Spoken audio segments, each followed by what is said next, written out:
he say, Blessed? So I have the excerpts of the X post, the post on social media handle X of Cadman Mills. It reads that, quote, "You are not disloyal because you criticize your political party's policies and sometimes with passion. A political party is not and should not be a monolith. In speaking against your party's policies, you encourage debate and increase the chances of better policies being adopted. I refuse to be silenced on galamsey, on other policies because of one, the patently false claim that I was silent on the misdeeds of the previous government in mining." He says he wrote volumes about that. Number two, that as a party elder, I should not publicly express my disagreements with my party's policies. I am a party member and elderly, very elderly, but I am not a party elder.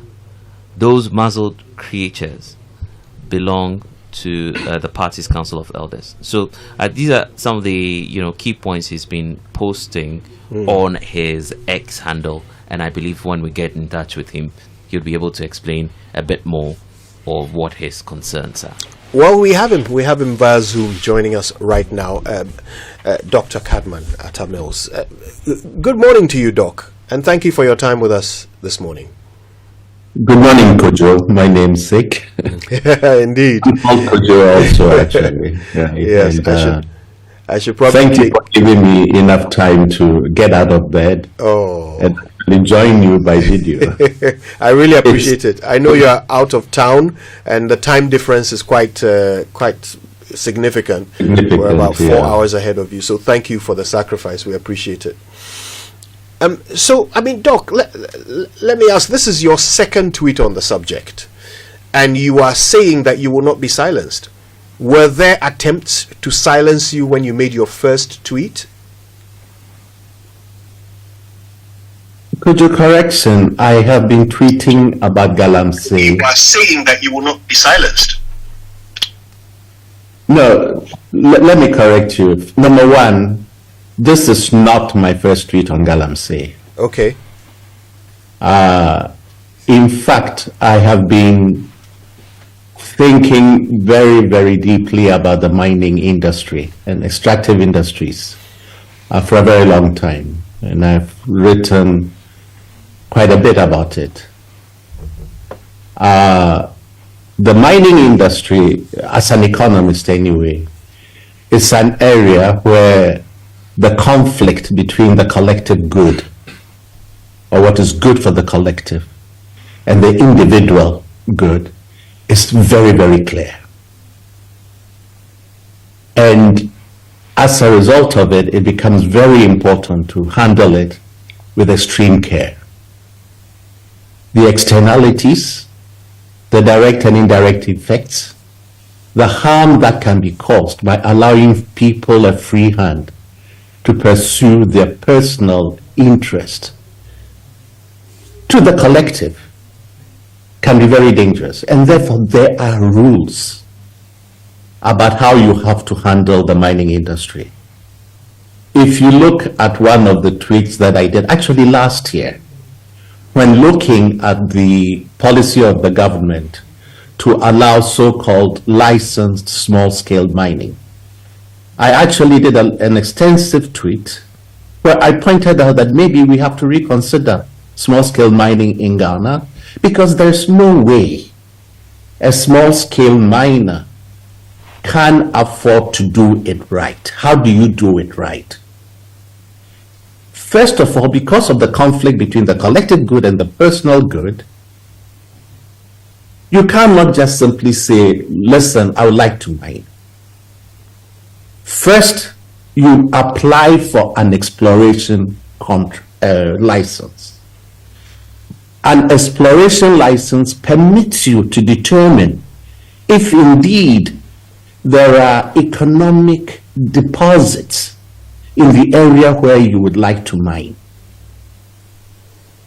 Once you make that determination, just simply by exploring, not mining, but actually exploring, and it requires some very sophisticated geological and scientific methods to determine the size of the deposit and whether or not it's economic and everything else. Then you prepare what they call a plan of development. A plan of development tells the person that you're going to apply for the mining license from, that first of all, from the society's point of view, you're going to use the most efficient methods in order to mine, so that we will not spend more resources in terms of capital, in terms of labor, in order to get the gold out of the soil. Secondly, that you're going to use a method which doesn't do too much damage to the environment. And therefore you prepare an environmental assessment plan, and you put in mitigation measures to correct any damage that we can foresee can be caused to the environment. It is then and only then that society can give you a license to mine. That is not what is happening in Ghana. Any bozo just simply goes because he's a party member and he's given a license to explore. And the exploration license is being used to actually mine in areas where maybe there is gold, maybe there isn't gold. And unfortunately, it's become almost like accepted that if you hold a license, even if it's just simply exploration license, then you're free to go. And it's unacceptable. It's unacceptable because you are talking to me now about the repercussions. You know I was in Ghana very recently. Yeah. Well, one of the things that I didn't tell you is that I was very sick. I had been away only for a year. But just simply drinking the water in the central region, not even drinking it actually, using it to cook, using it to brush my teeth. I had a major stomach upset for almost all the time that I was there. That was the click to me that, look, this thing is not, it's not some theory. And you don't have to be in the mining, zone in order to be affected by it. The food we eat, you're telling me about the heavy metals. The water, just simply by looking at it. And its impact on generations to come. Children being born with heavy metals and developmental retardation and things like that. It's the way we are handling this thing. It's a scandal. Doc, do you support the calls for a state of emergency to be declared in certain areas?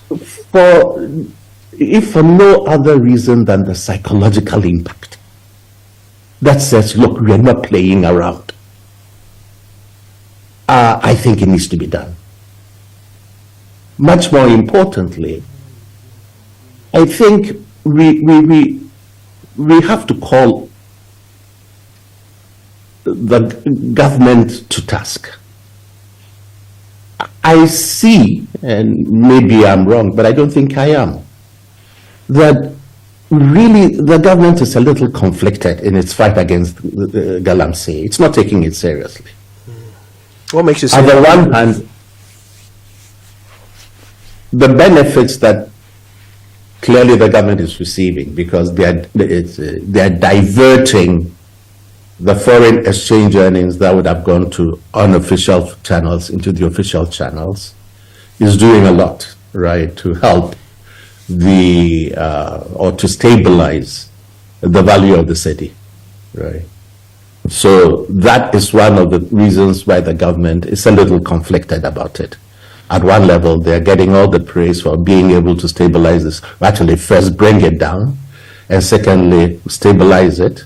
And third, a lot of foreign exchange earnings. In fact, the government itself, at some point or the other, started boasting that they were looking at 160 tons, right, from gold this year, at which I reacted also on Twitter that could be our death knell, as a result of it, they feel comfortable about buying gold from so-called licensed miners. But a lot of these licensed miners are not even miners. They only are bankrolling galamsey by buying excavators, by buying pumps and chaff sums, or whatever they call it, and giving it to small people to do the galamsey, right? And they think they are doing the right thing just because they hold a license. That's unacceptable. They hold a license to explore. They don't hold a license to mine. And I think that the government has to be very clear about it. And it's not even acceptable to say that, well, it's a sacrifice that we have to make. No, it's a sacrifice that we don't have to make. So to your mind, the government is dragging its feet in the fight against galamsey because it is gaining from galamsey in terms of the growth of the economy. Well, I think there's clearly a conflict. I have listened to John Mahama, and in fact, sometime last year, he made a comment which showed me very clearly that he was quite conscious of the so-called positive impact that earnings from small-scale mining are having, or can potentially have on the economy. The Gold Board keeps, boasting a lot about how much they have been buying from the small-scale miners. So that definitely is there in their mind. They realize that stopping that will have an impact, whether we like it or not, on the stability of the city. Is that what is driving them or making them a little lackadaisical in the fight? I don't know, but we have to acknowledge that there's this conflict. There's this very obvious conflict, right, between how the city is performing, a ruthless fight against galamsey, which stops virtually all of small-scale mining because most of them, if not virtually all, are not doing the right thing. I did some looking around last year when I started writing on galamsey, and on Twitter, by the way. I have many tweets dating from October last week, where in fact I call galamsey environmental terrorism. And that's why I was a little upset that people are saying that I just came, to the field. No. I've been working on it. I was at, GNPC. Yeah. I know the extractive sectors, and therefore I very much, look at the conflict between the collective good and the personal good, personal gain, and how it can best, be joined. And therefore, here we are. Thanks for that perspective. I would love for you to stay with us, please, Dr. Atta Mills. So this is what we've been hearing, that a state of emergency is an extreme measure. The reason why it's a last resort is because it allows the government to pretty much suspend all kinds of rights.